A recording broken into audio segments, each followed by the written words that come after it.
mga boss, meron na naman tayong isang bagong viral video na at pinag-uusapan. What? Alang iba kundi si Alex Gonzaga, kung saan nga ay dinakma ang kanyang Cocomelon. Ito, ating panoorin.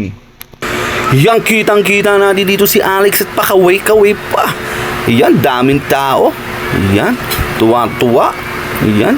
Yon! Ayun! Yun, dinakma yung Cocomelon ni Alex. Grabe yun. Talagang padakot talaga yung pagdakma. Swerting-swerte naman ni ate. Isa pa, ulitin natin. Yan. Tamang kaway-kaway lang si Madam Alex dito. Yan. Ang ganda talaga. Uy, buntik na rin. Oh, yun! Yun, oh. Uy. Parang ano eh, no? Parang talaba lang yung dinakot eh. Ay, grabe. Alright. Swerte ni ate, no?